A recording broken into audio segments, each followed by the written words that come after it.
Hi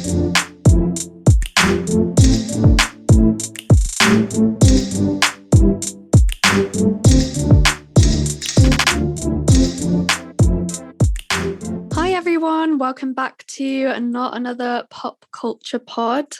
Hi Dani. Hello Sian, are you all right? I'm all right, how are you? Yeah, not too bad, thanks. I've been better, to be fair. Like this week I've not been that well, but you know, hopefully the antibiotics are doing the biz, so we move, let's see. Yeah, fingers crossed that you're feeling better soon. And as people might be able to hear, we are doing this via Zoom again, just because Danielle's not very well. So, but hopefully it won't Been be, parents. hopefully it won't, alter your enjoyment of the podcast. Oh no, we're still the same people, don't worry. Yeah.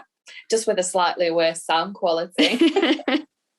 But we'll be back together soon. Yeah, we will. Just a little disclaimer for everybody. If you hear a cat, it's my cat. Because he's just milling about and I'm like, please don't. Oh, there we go. Did you hear that? No, I didn't. Do you know what? I think cats are so quiet that they just kind of like slink around, don't they?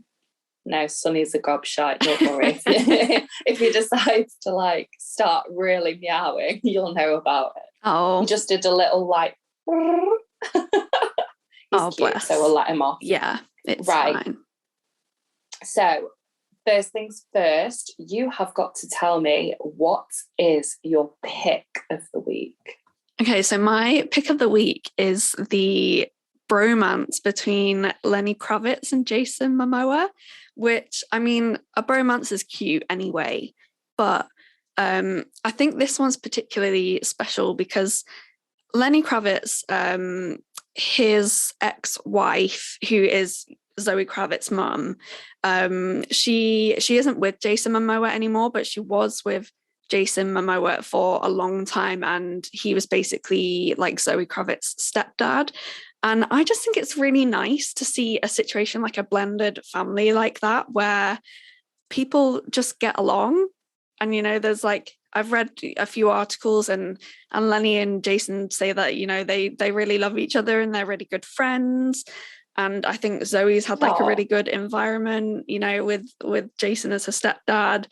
And yeah, I just think it's really sweet.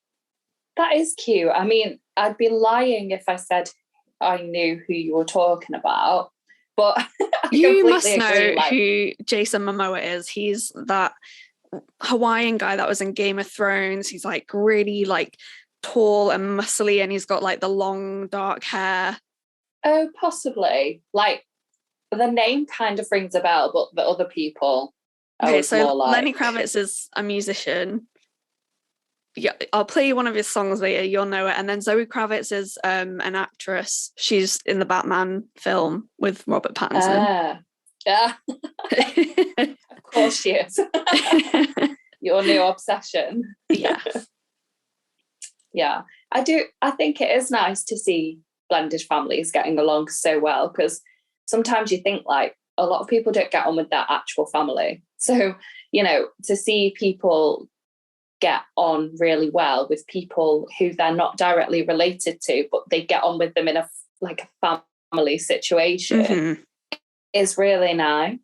Yeah, definitely. And I think it's just, you know, you see so many like disputes when people break up and then they get like remarried or get new partners, and especially when kids are involved. I think it's just nice to show that it doesn't have to be that way, and people can actually just, you know, go about their lives and be happy. Oh, well, what a sweet pick of the week. Something for everyone to feel heartwarming. Oh yeah, definitely. What is your pick of the week then? Well, my pick of the week is actually the rise in body positive empowerment books. So I've seen a lot of them on Bookstagram, and they're by people that have sort of grown their career on social media.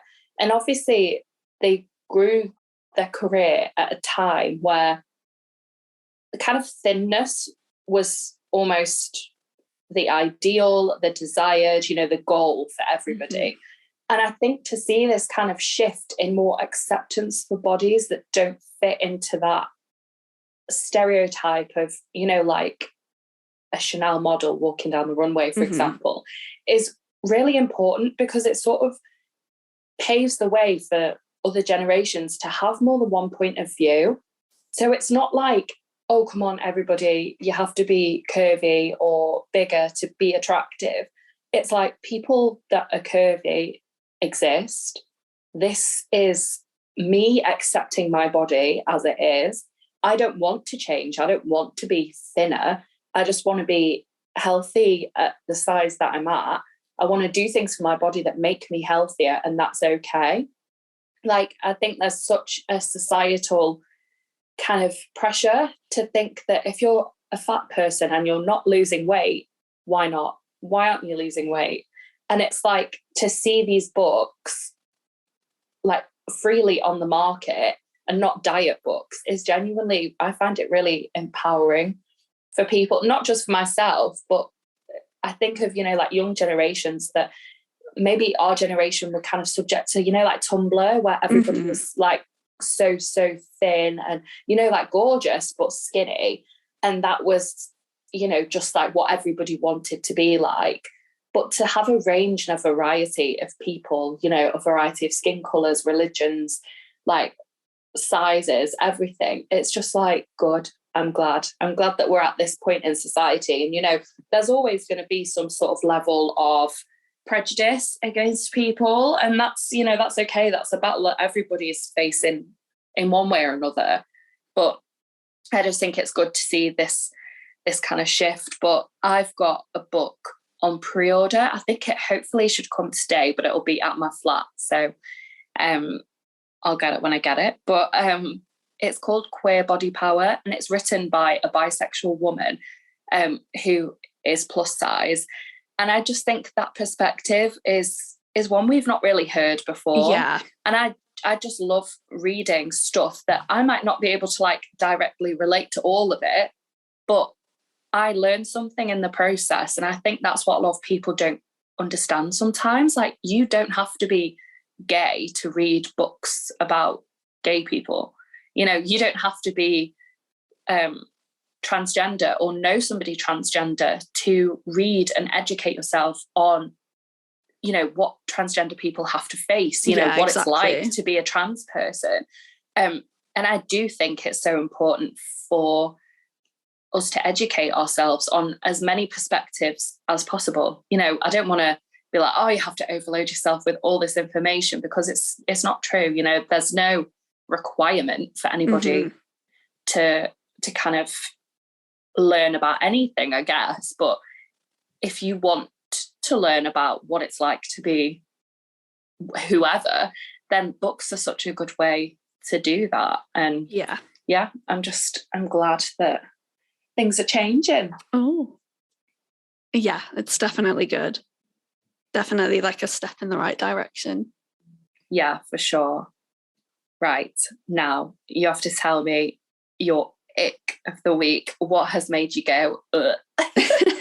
So my ick of the week is like ridiculous, like celebrity baby names. And it comes off the back of, so like a little while ago, Kylie Jenner had another baby, didn't she, with Travis Scott, a little boy, and they called him Wolf. And I think like today or yesterday, they've announced that their son isn't called Wolf anymore because they didn't think the name fitted him. They haven't announced the new name, but I just know it's going to be something else like ridiculous. And I just think like, well, at least hopefully maybe they'll just change it to a normal name. But I just think, why do celebrities have to be so out there with their baby names? Yeah, it's something that I don't get. Wolf just is a really bizarre choice, like, to me. Like, you don't know what that little boy's going to be like. Wolf is such a strong name. Like, and it's also almost the name of the guy in that episode of The In-Betweeners from the garage. You know, the one that like throws Will into the river. Oh yeah. He was called Wolfie. So like, probably wouldn't want to call my son that. But yeah, it's quite attention seeky, isn't it? Like, yeah, some of the names, like Elon Musk, like, how do you even pronounce their children's names? Like, who even knows? I know, like, it's just like a bunch of letters, isn't it? Like Z, like 12 or something, and numbers. Elon Musk and Grimes. Grimes. Yeah. I still can't believe that they have children. I know. And they recently, it came out that they have like a second child together, which like no one even knew about, but they're not even together anymore or something. I don't know. It's all confusing. Are they not?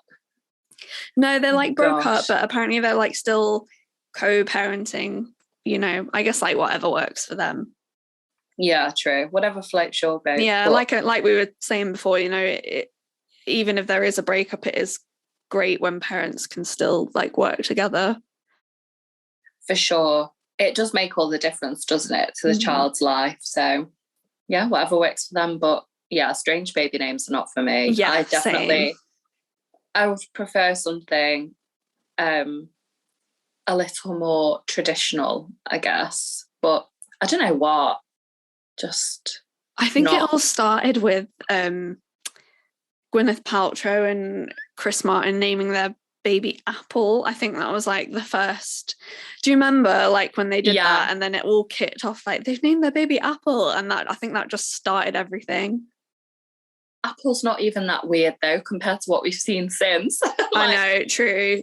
But that's what I mean. Like that was so like out there at the time, wasn't it? And now we're just in this place where babies called like Kim Kardashian's children called like North and Saint, and it's like these aren't names. Like they're directions and yeah, it's strange, isn't it?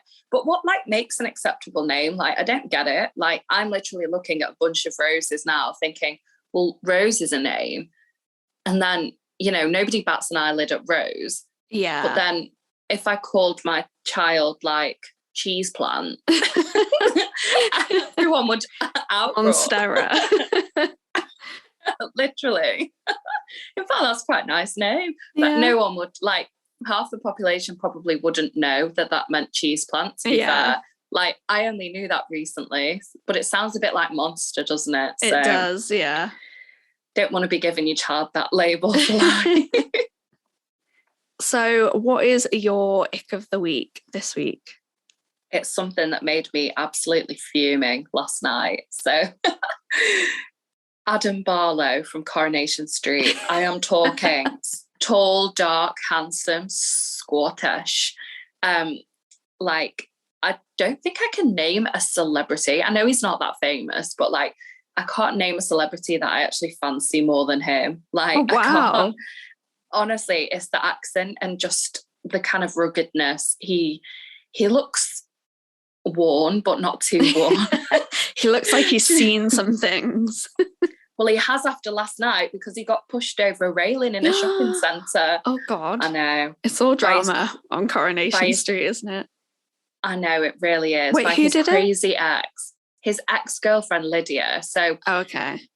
If you don't know, basically, she came into it, I can't remember how many months ago, but I didn't like her from the second I set eyes on her. I knew she was out to cause trouble, you know, deceptive and all that. And she's basically split Sarah and Adam up, which frustrated me to no end anyway, because even though I am meant to be with Adam Barlow, like Sarah's the next best thing.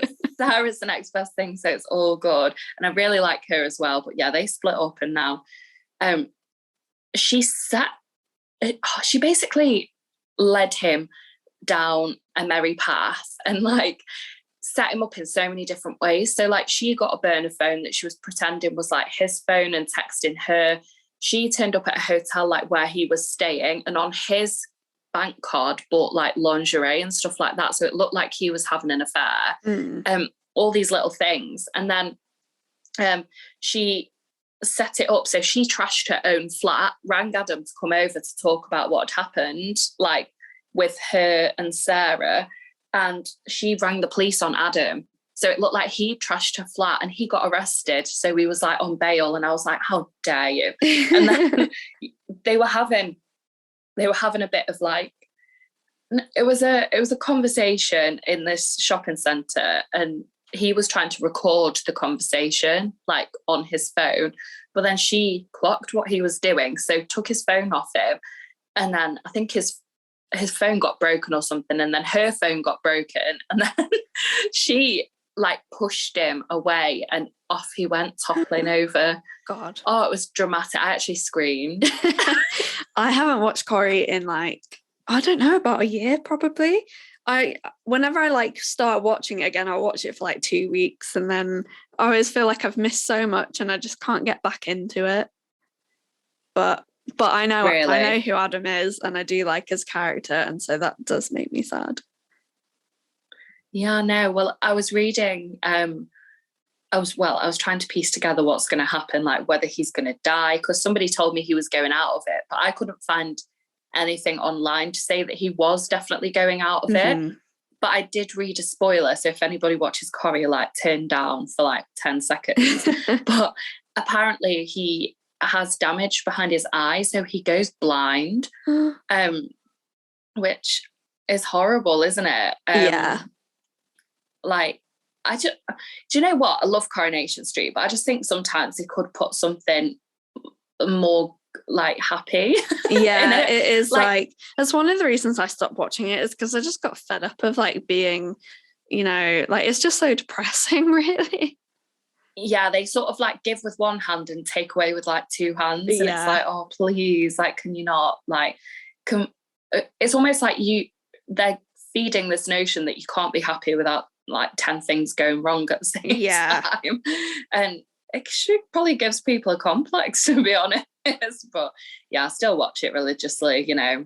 It's not like I'm boycotting Corrie, but yeah, we want a bit of happiness. Maybe Adam can get well and he can get back with Sarah. That would be ideal. Well, speaking of what we've been watching this week, I pretty much binged a series on Netflix, which there's no surprises there, is there? I was going to say, what? Really? Are you sure? It's called Life After Death with Tyler Henry, and it's a docu-series about this. He's like a celebrity medium.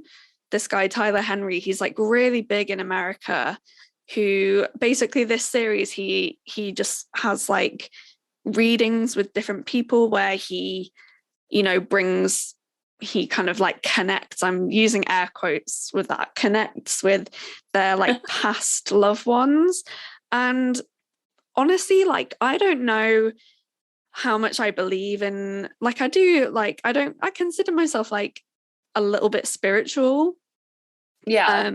But like with mediums and stuff, I'm always very like wary about, you know, believing, like reading too much into it. But he, like, the things that he comes out with that he tells these people are like so specific, and apparently before like he meets the people, he has no idea who he's meeting, where he's going. Like his producers just give his assistant like an address to drive to. So yeah, the things that he like, honestly, it just kind of blew my mind, because I'm like, okay, if this isn't real and you're like somehow picking up on like, I don't know, cues from people, like how are you doing it so well? And they'll be like, he'll bring up like a saying, like one of them was like, flying pigs, I see flying pigs. And then this woman was like, yeah, my dad's like catchphrase was, you know, when pigs fly, and he said it every day. And I'm like, how can you know that? It just honestly blew my mind. Do you remember Sidekick Sally? Oh my God, yeah. I used to love it.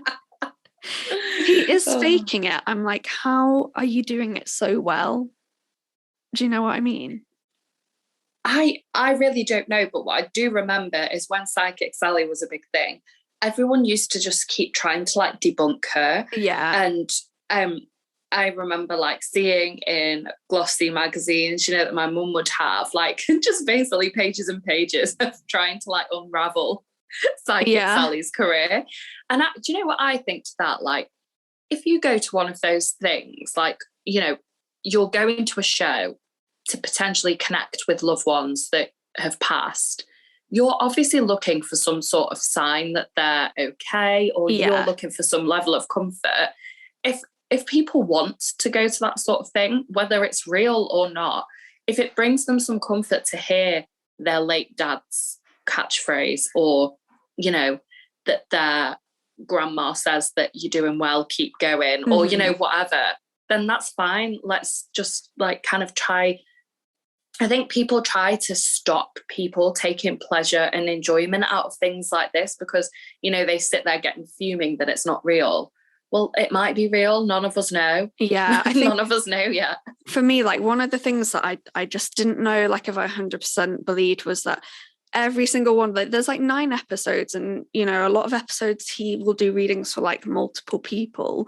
And some of these people have been like murdered.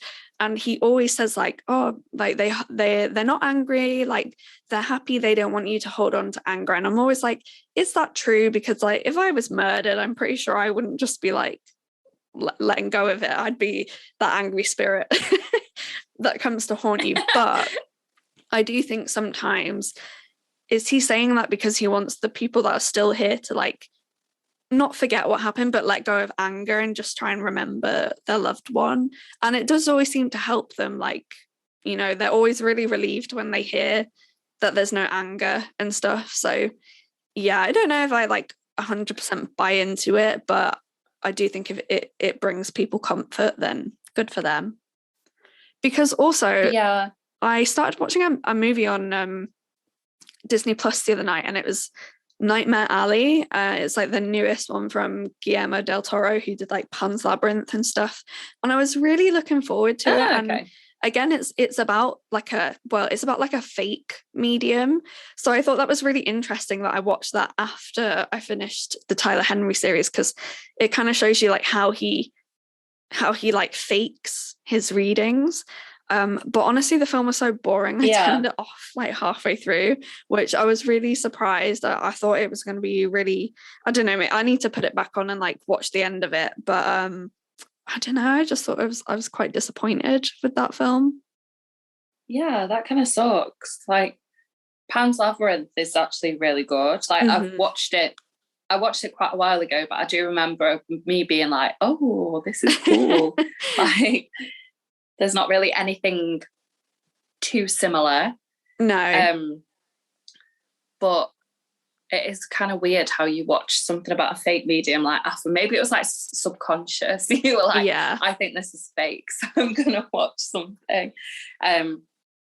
But yeah, I don't know. I really, really don't know how I feel about stuff like mediums and fortune tellers and all that kind of thing. Like I've always been too scared to go to a fortune teller, just because you hear horror stories, don't you? Yeah. Like one of my friends went, and she had a really positive reading that told her that she was going to go to, like, I can't remember where it was, some country anyway, and it turns out she's a teacher, and she's going to that country next year, and the fortune teller said to her that she was going to find the love of her life there, and it would be like worth the wait. How random is that? I know. I've never been to like a fortune teller, but I've been to a medium once. Have you? Yeah, and it was the only like really specific thing that she told me was that I have apparently one of my like ancestors that's, you know, up in the spirit world, told me to stop picking the tomatoes out of my sandwiches, which is something that I do. But I'm like, do a lot of people do that? Is that just a thing that a lot of people do? But it is something like very specific that I always do. Like, you know, when you buy a sandwich or like a burger or something somewhere, I always pick the tomatoes. Oh my God. That's the only thing that I got out of that reading. That's what they want though, isn't it? They want you to get something, but not too much, because they don't want to go into, you know, like too specific. Mm-hmm. Yeah, oh my definitely. Gosh. I find stuff, it's so interesting. It really, really does. Like, I would love to go and get a reading, but then I just wouldn't. So I'd be panicking about it like the whole time. Yeah. So I'd have to go and do one spontaneously. And realistically, where are you going to do that other than like Blackpool or something? And I don't think I want my fortune read by like you can go on the beach to Affleck's Palace. Oh, is that on the spot readings, or I think do you have to book?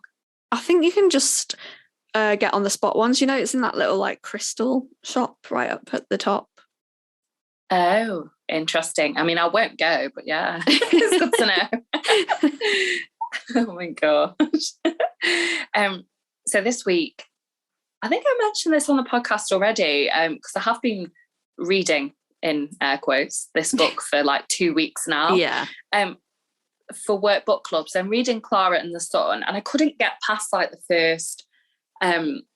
first part of it really, just because of, I think, because it won. Well, sorry, it didn't win. It was nominated. I think it was shortlisted for the Booker Prize last year. And I always find Booker Prize books to be very literary.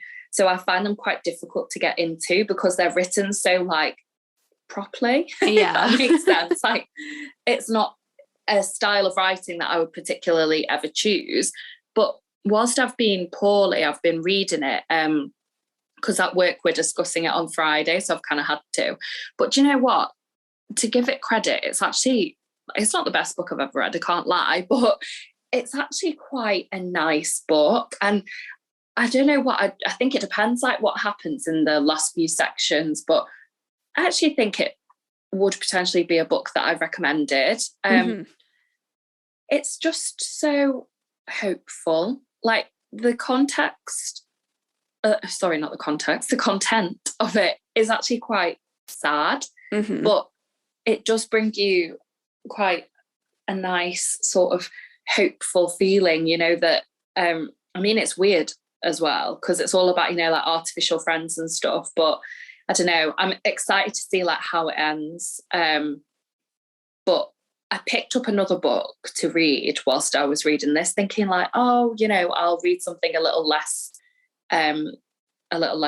tasking.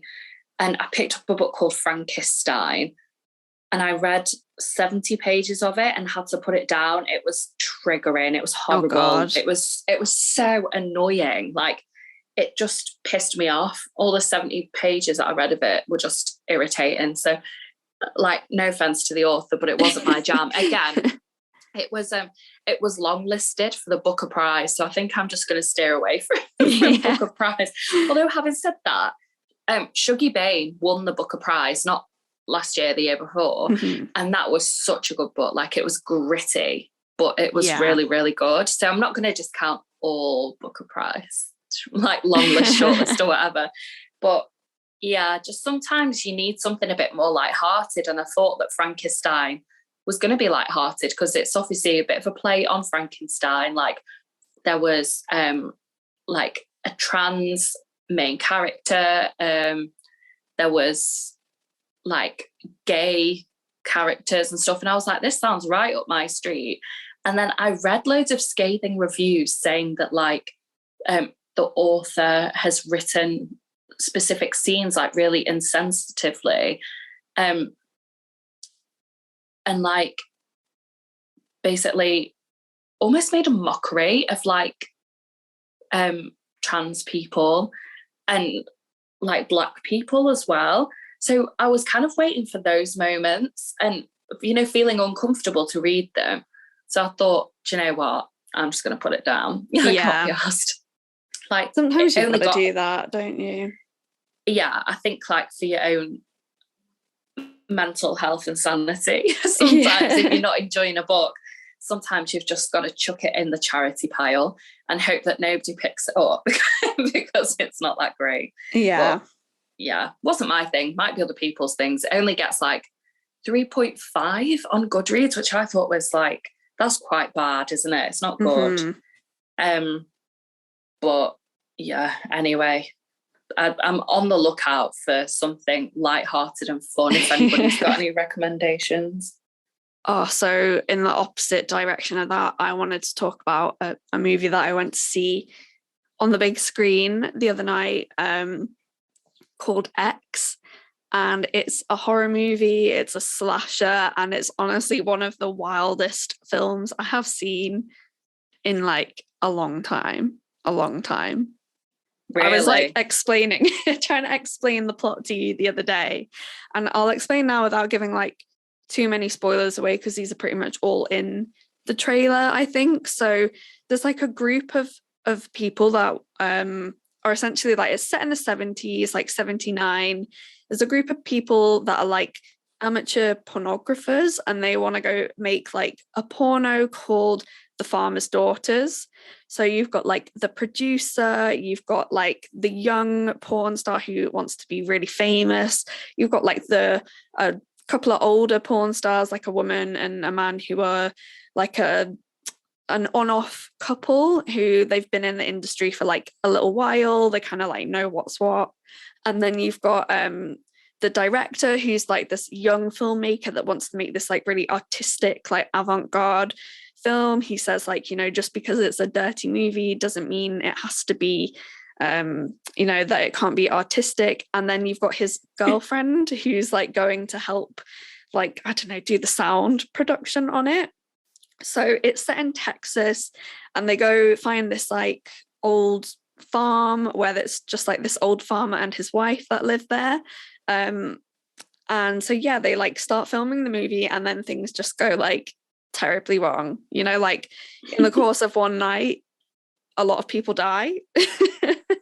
There's a lot of blood, it's very creepy, and honestly, like, I don't want to give like the main kind of like weird thing that happens in it, like the main plot and why the murders start happening, because I feel like that is quite a big deal, like, you know, kind of like shocking when you're watching it. But honest to God, it's just like the wildest like slasher film I've seen in a long time. And I saw it at the cinema. I was on my own. I was like, I'm just going to take myself to see a horror film on my own. And I literally was like, honest to God, my heart was like pounding for like most of the movie. I said to you, I was like, I think I got a stress hive. I came out in like a little rash on my neck, because I was genuinely like, I haven't been to see, like, I went to see obviously the newest Scream movie in the cinema, but yeah, I feel like with Scream, like, you know what's coming. The slashing is mainly just like people getting, you know, literally slashed with a knife, and it's also kind of like comedic, and you know what's you know what the deal is. Whereas with this film, I just didn't really know what to expect from it, and I'm still trying to process what happened. I actually didn't realise that you went to see it at cinema, you know. I just thought that it was a film that you'd watched at home. But now I understand why it brought you out in a stress hive, because I think seeing that in like on the big screen would have stressed me out. Yeah, there's so many like jump scares, but they're never when you expect them to be. They build up the director, Ty West, he like builds up the, you know, like the tension really, really well. It's quite like a slow burn, like in the first half, and then it hits a point where everything just turns to like absolute madness. Oh my God. But I don't know if it's like the best film ever. It's not the worst horror film I've ever seen, but it's definitely, I don't know, it's like quite good fun, but there's also like really weird, you know, like creepy, unsettling like themes as well. But I would recommend like having a watch. Quite good. Yeah, I'm not really a cinema person, but when it comes out like, and you can stream it or whatever, I might watch it at home from the comfort of my living room, where popcorn doesn't cost £1 million. Speaking of the comfort of your living room, I heard that you've actually been watching some TV recently. I have, but it's not going to be something that anybody expects. Well, I've been watching two things, to be honest. The thing that nobody's going to expect is I've been watching more Drag Race. So I've been watching Canada's Drag Race because my friend at work keeps saying like how good it is, and obviously Jimbo from Canada and Lemon from Canada were in UK versus the World, so I kind of did want to see them on their own seasons before, you know, they came onto UK versus the World, because I loved both of them. But Lemon got like kicked out in the first week, which I think was, now I've watched Canada, like, or some of Canada, I feel like that is absolutely shocking. Like, she should have stayed longer than some of the others, but you know, that's just my opinion. But Jimbo, just, she just makes me laugh so much. Like, I don't know what it is about her, that they're just hilarious. Like, they performed in Manchester last Friday, and I really, really wanted to go and see them, but I obviously wasn't well. And they just wear these massive, like, ridiculous sized fake boobs. Like, I'm not joking, nobody has boobs this big in real life. Like, they're doing it, you know, for like...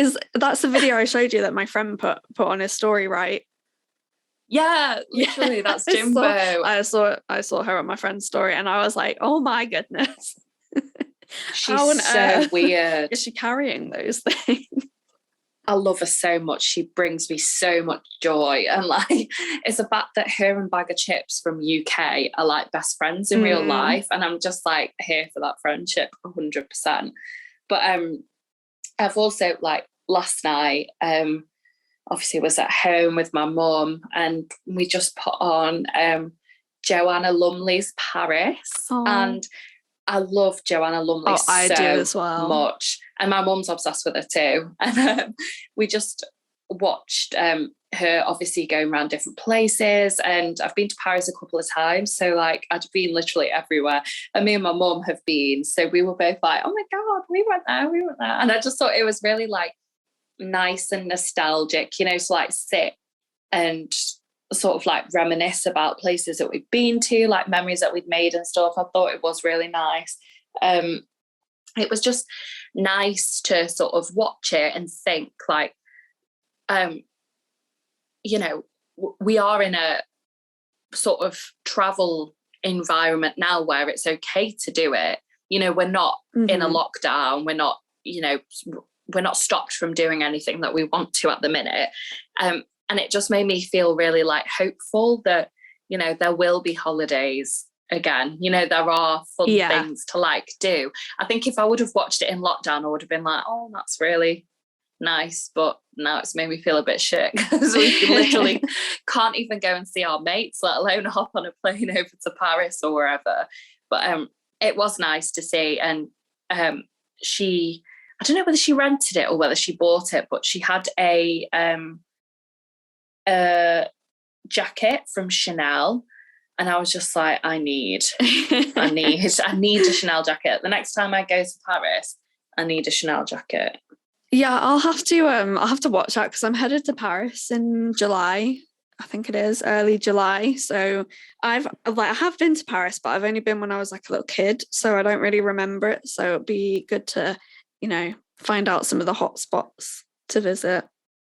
Yeah, definitely. And it's I feel like it's just one of those cities that it always has so much more to offer every time that you go. So you can go and do all the touristy things and, you know, and find all the hot spots. But the next time you go, there's always somewhere else to go. Yeah. And it's just lovely. I think sometimes people are like, why the obsession with Paris? And I'm like, people are not obsessed with like things for no reason. Like, there's a reason that so many people are like, oh, take me back to Paris, you know, it's so nice. Like, I don't think it's particularly romantic. I do think people do over romanticize it, but it's gorgeous. Like, there's no denying that. Yeah, definitely. Well, I'll let you know in July once I've been, my thoughts on the city. I know you actually will have to, and you'll have to go to Disneyland as well. I don't think I have time to go to Disneyland. I'm there obviously. How long are you going for? I'm only going to be there for like 3 days, I think, and then one of those days is like the concert that I'm going to. So. Oh well, I'd make time for Disneyland. There's always time. Right, I think on that note, we've covered everything that we had for today's episode. Yeah, I think so. What is this now? Is this episode 7? Yeah, it is. Oh my gosh. Only 3 episodes of... Wait. 3 more after this one. Oh, well. And then... Yeah. 2 more after this one, and then we'll be on the 10th one. Yeah. Exciting. And then that's our big bonus episode where we're going to do something different. Oh, how exciting. We'll have to, I feel like we'll have to do like a themed episode and just like focus on like one theme. But we'll see. We'll try and make it like quite a special bonus. Yes, we love special bonuses. But yeah, as always, you can find us on Twitter, Instagram, TikTok. Everywhere, basically. We're everywhere. Mom, I'm famous. But yeah, I hope everybody has a lovely week. Hopefully the sun is shining where you are right this very second. And yeah, have a good one. See you later. Catch you in the next one.